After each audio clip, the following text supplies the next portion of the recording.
Om Namo Venkatesaya. Welcome to temple station. నా పేరు సుధాకర్. ఈరోజు మనము కార్వాన్ హైదరాబాద్లో ఉన్న శ్రీ కేసరి హనుమాన్ టెంపుల్ చూద్దానండి. ఈ ఆలయం సుమారు 450 సంవత్సరాల పురాతనమైనదని స్థానికులు చెబుతారు. స్థల పురాణం ప్రకారం సీతాదేవిని రావణుడు అపహరించి తీసుకువెళ్ళాక హనుమంతుడు అమ్మవారి కోసం వెతుకుతూ మూసీ నది ప్రాంతానికి చేరుకున్నాడని, నదిలో స్నానమాచరించి తన తలపైన ఉన్న నీటిని విదిలించుకోవడంతో ఆ నీటి చుక్కలు పరిసర ప్రాంతంలో పడ్డాయని అంటారు. దాన్ని గుర్తించే ఛత్రపతి శివాజీ గురువైన సమర్థ రామదాస్ అనే స్వామీజీ ఈ ఆలయాన్ని ఇక్కడ నిర్మించారు. మహారాష్ట్రలో పుట్టిన ఈ స్వామీజీ చిన్నతనం నుంచి రామభక్తుడు. ఔరంగజేబు పాలిస్తున్న కాలంలో మత మార్పిడి ఎక్కువగా ఉండడాన్ని గమనించిన ఈ స్వామీజీ తన శిష్యులతో దేశవ్యాప్తంగా పర్యటిస్తూ రామనామ ప్రచారం చేసేవాడు. ఈ క్రమంలో హైదరాబాదులో వచ్చిన ఈ మహర్షి 1647లో మూసీ నది దగ్గర ఉన్న ఈ ప్రాంతంలో స్వామి విగ్రహాన్ని ప్రతిష్ఠించి ఆలయాన్ని నిర్మించాడు.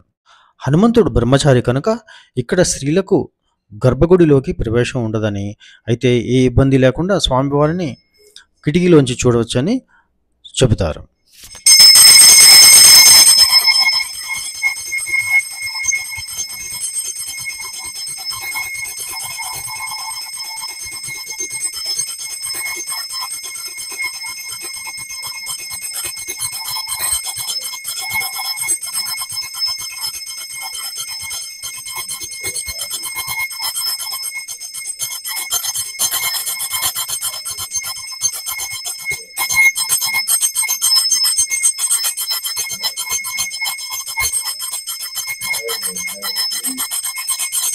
बोल बजरंगबली की जय, रमानंद स्वामी महाराज की जय, केसरियानाथ की जय।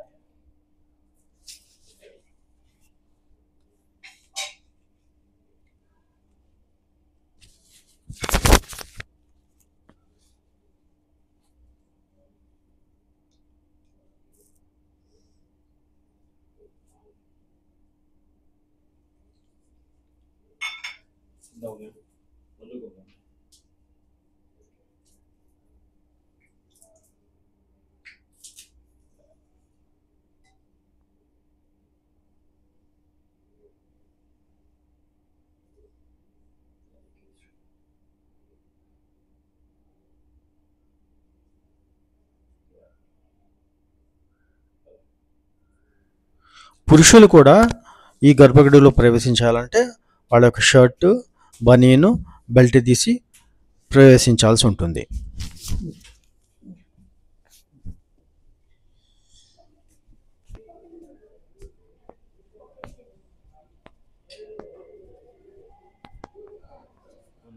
సంవత్సరాల నుండి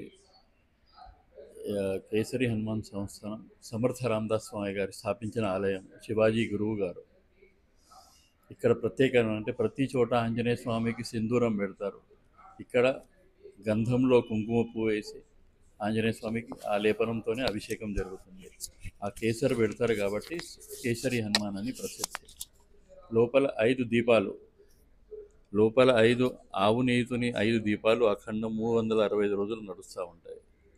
అది కూడా ఎట్లా అంటే ఇక్కడ మీరు అనుకున్న కోరికలు తప్పకుండా నెరవేరుతాయి. శనివారము మరియు మంగళవారము పొద్దున 10 నుండి 1 గంట వరకు ఇక్కడ ముడుపు గట్టి పట్టే ప్రథ ఉంది. కార్యసిద్ధి అయిన తర్వాత ఆంజనేయ స్వామికి అభిషేకం చేయించి కిలోంబావుని దీపాల్లో వస్తారు. అట్లా 450 సంవత్సరాల నుంచి ఆ దీపాలు నడుస్తూ ఉన్నాయి. ఇంకా ఇక్కడ ఏంది, ఆ గర్భాలయంలో స్త్రీ పురుషులకే ప్రవేశము, వివస్త్రం అంటే పైన షర్ట్, బనీన్ అవన్నీ తీసి లోపలికి వెళ్ళాలి. ఆడవాళ్లకు ఈ కిటికీల నుంచి దర్శనం ఉంటుంది. జయ జయ రఘువీర సమర్థ.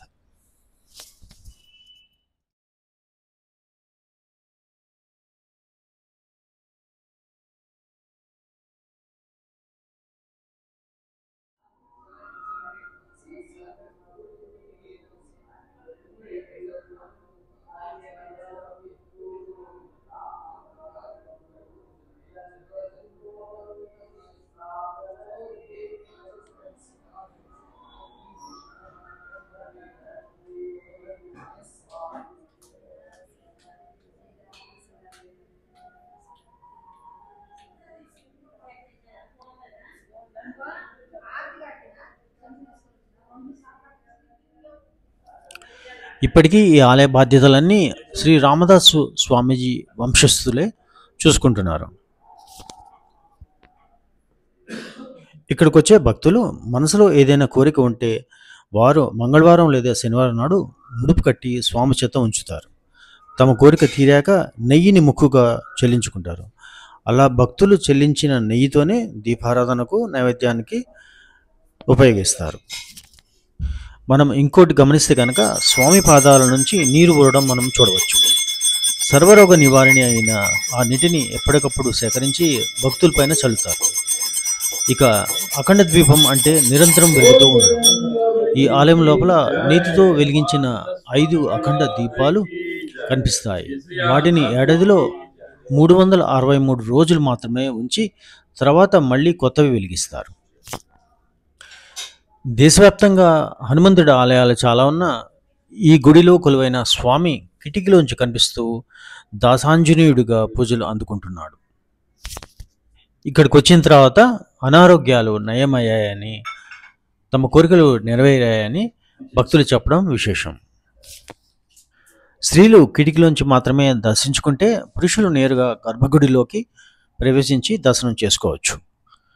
గర్భగుడి గుహ తరహాలో బాగా కిందగా ఉంటుంది. స్వామి చెంత ముడుపు కట్టడం, కోరిక తీరాక శక్తి కొలది నెయ్యిని సమర్పించుకోవడం మనం ఇక్కడ చూడవచ్చు. మీరు మీ ఫ్యామిలీ మెంబర్స్ స్వామివారిని దర్శించుకొని స్వామివారి ఆశీస్సులు పొందండి.